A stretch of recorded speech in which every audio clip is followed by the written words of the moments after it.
មិនធ្លាប់គិតថាស្រឡាញ់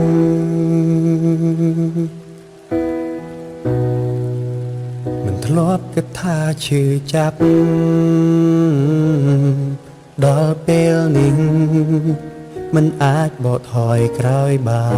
នតែគេបែកច្រានយើងចេញឲ្យឆ្ងាយពីរាប់អានគ្នាដំបូងពេលចូលចិត្តគ្នាដំបូង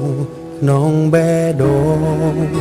ពិតមានអារម្មណ៍ថាប្លែកពីមុនចិត្តរឹងប្រែជាទុនខុសធម្មតា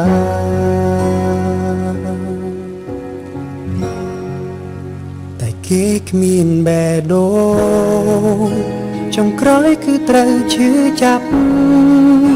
ព្រោះគេគ្មានបេះដូងតែគេមិនចង់ប្រាប់ហេតុផលដែលគេដើរចេញហេតុផលដែលមិនត្រឡប់វិញឲ្យខ្ញុំរងចាំបើគេគ្មានបេះដូងហេតុអ្វីនៅស្រឡាញ់បើគេគ្មានបេះដូងហេតុអ្វីត្រូវចោះចាញ់ព្រោះស្រឡាញ់អាក្រក់យ៉ាងណាក៏អត់អន់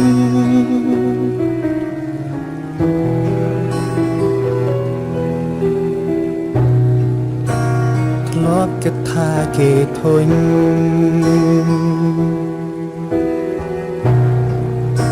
គិតថាយើងគួរឲ្យធុញទើបគេខំរកលែកកិច្ចវេមិនព្រមជួបមុខគ្រាន់តែសួរសុខទុក្ខដូចមិនចង់ឆ្លើយគេគ្មានបេះដូ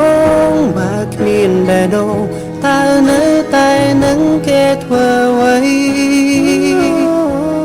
បើគ្មានបេះដូងតើចង់តាមរកគេធ្វើអ្វី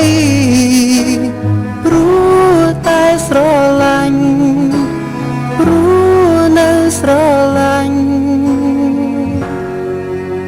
តែគេគ្មានបេះដូងចុងក្រោយគឺត្រូវឈឺចាប់ព្រោះគេគ្មានបេះដូង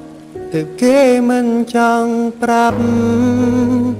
ហេតុផលដែលគេដើរចេញហេតុផលមិនត្រឡប់វិញឲ្យខ្ញុំរងចាំបើគេគ្មានបេះដូងហេតុអ្វីនឹងស្រឡាញ់បើគេគ្មានបេះដូង